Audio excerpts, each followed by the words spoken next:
So you want to look at the Kirlian photography? Yes, the Phantom Hand. Well, that's a very good article in Nexus Magazine.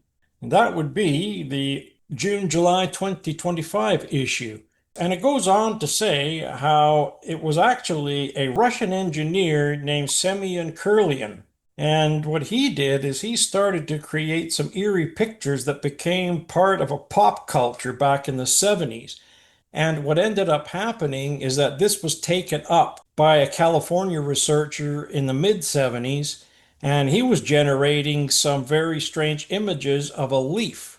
Interesting point about this was in 1974 by Krippner and Rubin, it was a corona image that was actually showing empty space where the leaf fragment used to be. In other words, a piece of that leaf was missing physically, and yet it still showed up in the Kirlian photography.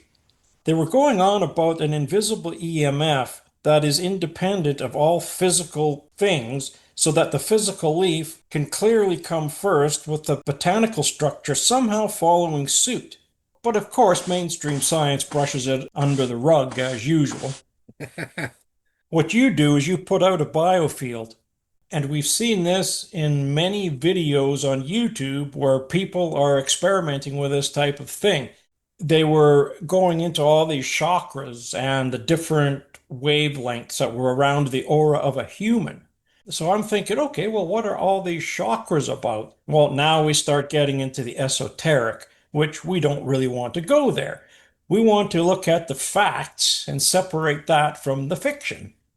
So what they're doing on page 40 of the magazine is they're showing in figure 5 the Kirlian camera setup, and it consists of a glass plate, a power supply, the leaf underneath the glass plate, the film under the glass plate, and then a glass dielectric.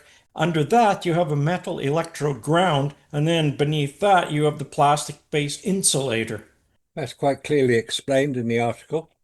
Studies have shown that changing the frequency and amplitude of an external magnetic field can cause many aspects of cell function, including DNA synthesis and cell function.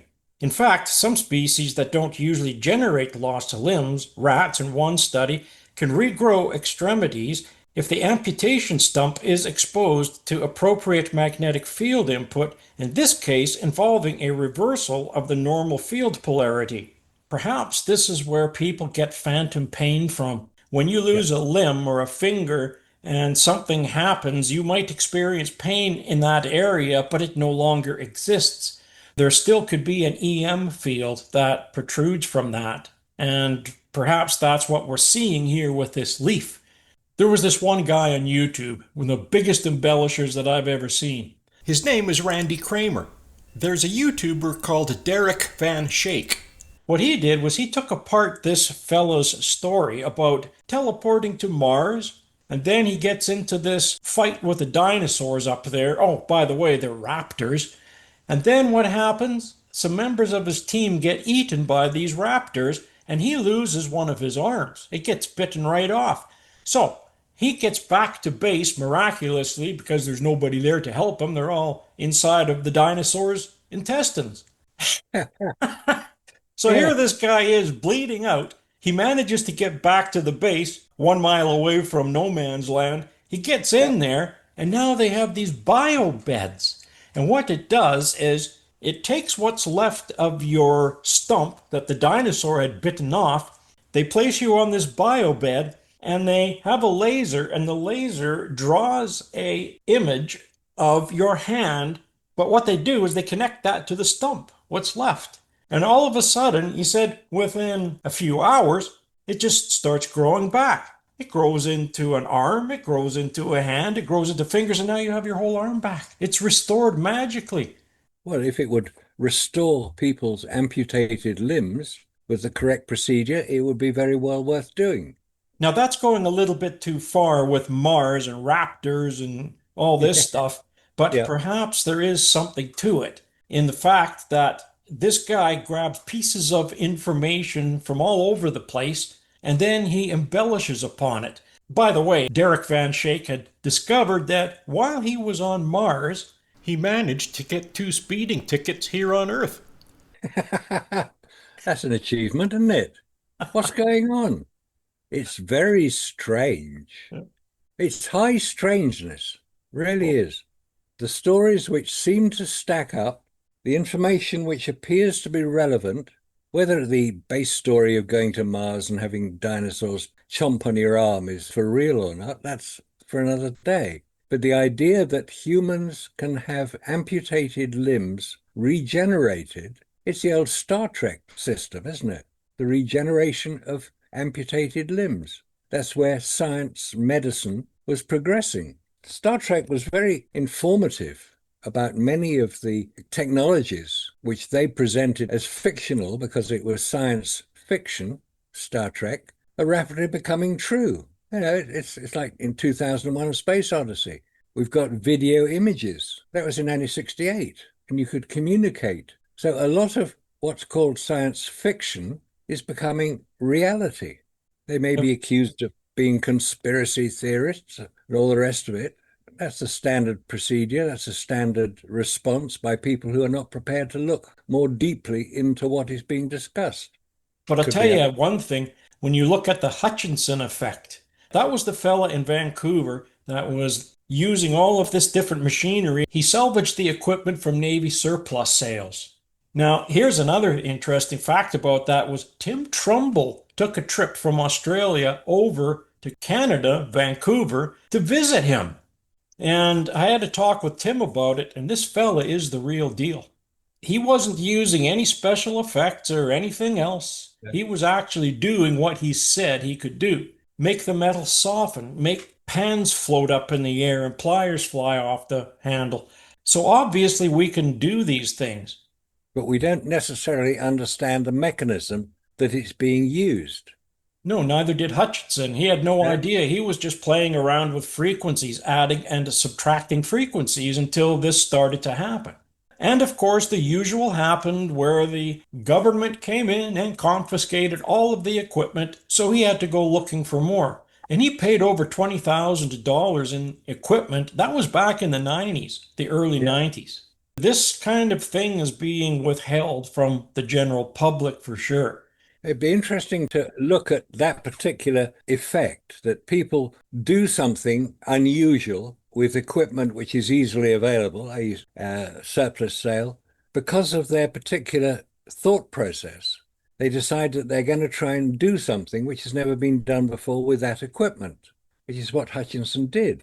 Now, if it is then confiscated, if it is then removed, or Hutchinson is prevented from continuing, he's not encouraged to explain what is happening and to demonstrate it to people who might further understand it. He's shut down. Who makes that decision? Who decides, I've read about Hutchinson, we don't like what he's doing, go and shut him down? Who makes that decision? Where in government, if the government are responsible, and it may not be the government, it could be industry. When Tim arrived at his apartment, the whole place was full of equipment. Tim said you could not even move in the bathroom. He said that's where he slept, and he made a cubby hole that you could just barely squeeze through. Yeah, That's how much equipment this man had in an apartment building. And when I was looking at Tim's video, you could see he had an extension cord that was going outside the balcony, downstairs into the parking lot, and I would imagine he plugged the power into the heat trace because it's yeah. free. So that's the only way that he could keep one little light bulb lit because they So terminated his power. again, who makes that decision? And is there any way of establishing that? I mean, that's where conspiracy events generate from, because we're not given information. If these people had come along and said, look, we've had complaints, you're producing an effect on your neighbors, which is not acceptable, explain to us what you're doing, why you're doing it, and we'll try to resolve the problem. But no, they come in, clean the place out as if he is some sort of criminal. At first, he was doing this in a residential area, and that's when they shut him down. So he relocated all of his equipment to a commercial area.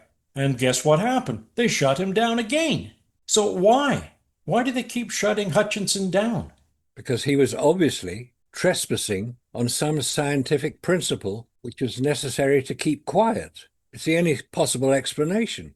Unless somebody has other explanations as to why a hobbyist, let's describe Hutchinson as a hobbyist, doing scientific work, using equipment which he's legitimately purchased from army surplus or from yard sales or wherever he got it from. It doesn't matter where he got it from. It was perfectly legitimate for him to have purchased that equipment. What he then did with it to produce effects which were unexpected, let's put it that way. I don't suppose Hutchinson intended to produce effects to vibrate somebody's foundations. That was a byproduct of what he was doing. So why shut him down? Why not say, okay, I can see what you're doing. Let's take it further. Let's find out what's going on, why it's happening. Yeah, it may be inconvenient. It may be disruptive to people, but it goes back to that famous Nikola Tesla quote. If you want to understand the secrets of the universe, look at frequency, vibration, and energy. Anyway, it's a sort of explanation which appears to involve this type of activity. If it's involving an activity, obviously there's vibration involved, there must be frequency involved, there must be other aspects of it which should be investigated. Where's DARPA when you need it? They're the people who examine these sort of things. But if they didn't take along Hutchinson himself to explain it, they won't get anywhere. It'll be a complete dead end. Same with Kirlian photography. We know it exists. We know you can photograph phantom limbs or phantom environmental aspects. You can cut a leaf off, use Kirlian photography, and you can photograph the whole leaf, even if you've cut bits off. How is that happening? Why is that happening? Where's the investigation into it? Just to dismiss it as some sort of conspiracy theory is ridiculous. It's a non-scientific process. But the problem with Kirlian photography is that you have these people that are into the esoteric, and then they take that and they turn it into a sideshow. Yeah, that's true. It's no different than the UFOs and the UAPs, because as soon as something real comes along, you always have somebody out there that's either paid or they're doing it for a joke or they're trying to make money on YouTube. Whatever the case may be, they're muddying the waters Yeah, of what is really going on out there. And it's the yeah. same with this Kirlian photography. Once these gurus and all these other people that are into the esoteric start taking this on, then it becomes a joke in the scientific community. And then it gets buried and we never hear it again. And I think this is what's happened with Kirlian photography. It's going to go the way of the dodo, just like Hutchinson did. And yet Hutchinson was almost certainly onto something that was a real scientific effect. I mean, if he could vibrate the foundations of his neighbors' houses, surely that would be of use to certain scientific organizations. But no, they just shut it down and say, no, nothing to see here, go away. It's sad. But that's the way that humans work. But it is Human, interesting that when you take a look at this article here, it's just under figure 7 under iron filings reveal the lines of force. What it's saying here is that another group of independent researchers is working on an updated analog film device with some suggestive images emerging when the researcher intentionally forms a positive emotional bond with the plant. Ideally, Kirlian cameras would be able to capture images of complex structures like phantom fingers, shapes that could not simply arise from the general aura of a glowing beam emitted from the body. Clear Kirlian images of these scientific, complex, and biological significant shapes would, in my opinion, provide the single most definite and paradigm-busting proof of the biofield as template model. The author is Eric Leskowitz, yeah. MD, and is a retired Harvard Medical School affiliate psychiatrist who practices pain management for over 20 years at Spaulding Rehabilitation Hospital in Boston. And he's published over 50 articles on this subject. In peer-reviewed scientific journals. So others have had a look at what he's published, and if he has been published, they've obviously, the peers, the reviewing it, have obviously agreed that what he was saying had validity. But we can clearly see the images. And Yeah, I have many videos of this Kirlian photography being practiced by people that are in the scientific community. And it works. You can see it. It's yeah. amazing stuff. And you can take a photograph of a person and you can see surrounding them the The aura. biofield effect. So obviously, us humans project outwards biofields, which can be photographed, hence Kirlian photography. Yes, and when they tried doing this on a deceased person, there's no aura there because the power supply went out. Yeah. When you're alive, when there's activity within the human body, there's electrical energy being produced, then something happens. We don't understand it, but there are people who are willing to look into it. It's not conspiracy theory. People are looking into these effects because the effects can be produced. There are many photographs of people with this aura around them. What is that aura? And another thing that I found interesting now is that not only in the past have they used cameras, still film photography to do this, now they have cameras where you can watch this in real time as it's occurring. I mean, Kirlian photography is hardly a state secret. A lot of people know about it. You can go to conferences and expeditions and you can have your own photograph taken with a Kirlian camera. I haven't personally done that, but I know people who have. Yeah, it's really something. Hey, It here's is. another thing that I found interesting too was that my ex-wife was showing me a trick years ago using a couple of coat hangers. And you would take the coat hangers and you hold them a certain way with the hooks facing down towards the ground. And then you would slowly start walking up to somebody. If you were thinking something really negative, the coat hangers would close. I kept repeating this over and over again on somebody else. And I told them, just think really, negative thoughts. And every time I did this, the hooks always closed. Then I said, think of something positive. So we waited a few minutes and then I tried doing it again. Now, this time when I got really close, the coat hangers opened. This doesn't have anything to do with balance or any of that kind of nonsense. No matter how many times I tried doing this over and over again. Now, I did it, if I remember correctly, I believe I did it 10 times each, just to make sure that I wasn't holding the hangers wrong. And I also put a little mark with a felt so I knew where I was holding them every time. What you do is you close your eyes so that you're not being skewed by your vision as you're getting close to them. And then you'll all of a sudden your tension might build up and you might be turning them. So you shut your eyes as you're walking up, and then they will tell you, yes, you're getting closer. You're just about on me, and they're opening up, but you keep your eyes closed. Then when you open your eyes and you look, the coat hangers are either open or they're closed. Yes. So something is going on there. And I have a feeling that it has to do with the aura around you that this Kirlian photography is picking up. It's interfering with the coat hangers. But if you take the coat hangers and flip the hooks the other way around so they're facing the ceiling, nothing works. It will not work. It's got to be in a particular direction. Yeah, so when you hold them, the two hooks have to be facing toward the ground. Because if you face them the other way, so the hooks are going up toward the ceiling, it won't work. So again, you have another one of these strange phenomena going Right. on. Some of the experiments that Rupert Sheldrake has conducted, dogs who know when their owners are coming home. And it was observed that a dog left alone in a house would just sit around, go to sleep, not do anything very much. And yet within a few minutes of the owner approaching the house, not visually approaching the house, the dog is suddenly aware and becomes very excited and starts going to the window to look out. And then when the owner does physically appear, the dog gets very overexcited and starts to greet him. But how did the dog know prior to visual contact that the owner was anywhere nearby? Very interesting. There's a connection there. And the sense of being stared at was another thing that Rupert Sheldrake looked at. You're just walking along a street by yourself, and you suddenly become aware that you're being stared at.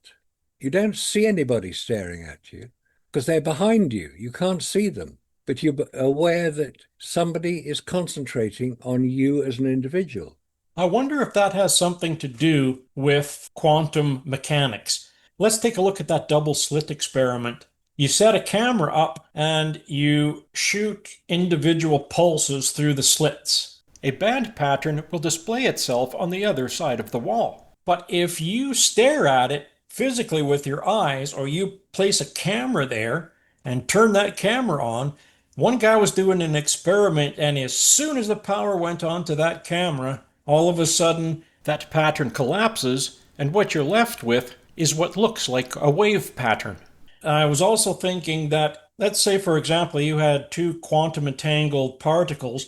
You had A on the Earth and you had B on Mars. Now, let's Yeah, say, for example, you went and you decided, hey, I want to send a message up to Mars instantly. Well, then you would do something to write that information on quantum particle A, and it would instantly appear on quantum particle B. That could be on Mars or anywhere in the universe, and it would just be instantaneous.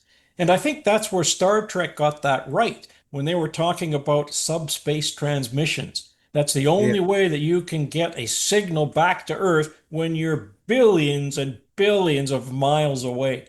yeah, it is. Because it's not a physical communication, it's a quantum communication. It's something outside physical restriction. Now, that is a confirmed fact. Yeah, it is. Definitely. There's been a lot of things confirmed because a lot of people are fascinated by these effects, whether it's effects on individuals, the sense of being stared at. We're aware of something going on, but we don't know what it is, and we don't know how we know about it. These are things which should be investigated, proper experiments conducted. Maybe they will be. Maybe they are being conducted, but we just don't know about it because it's not being written up and published where we can read it. But there's so much going on. And Kirlian photography is certainly one of the major aspects of it. That you can photograph an aura around an individual. Where's that coming from? Is that what communicates to others? Is there a link between your aura, my aura, anybody's aura? Is there a link? Do we want there to be a link? Why is it that when you meet somebody, you're instantly attracted towards them, or you can meet somebody else and you're repelled by them? Well, I wonder if the coat hangers opening and closing have something to do with that. If for some reason you're putting out negative energy, those hooks are going to close every time. But if you're putting out positive energy, they're going to open. But again, it only works at a certain distance. You have to be right up to the person before this will work. If you have some type of an amplifier hooked up to that, it might be able to work from a distance. We don't know because people haven't really gone into doing that we know of. There's another article here in the June-July 2025 Nexus Magazine on page 47, and it's entitled, What Lies Underneath the Giza Plateau? Now we go back to this SAR technology that was used to image the pyramid, and it looks like they found a chamber underneath one of them. Quite a big chamber by the look of it. So this was under the pyramid of Khafre. It has really sparked some interest among both skeptics and believers. Now, Yeah. these fellas here that were doing the research wasn't peer reviewed. Now, that was a problem when this first came out.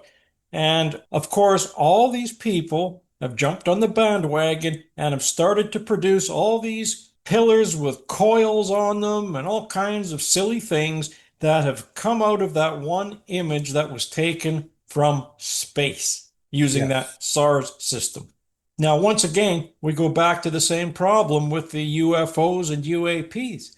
These people that are doing these things are muddying the waters of truth. So the problem is how do you know what is the truth? And the original image was taken sometime, I believe, in 2022.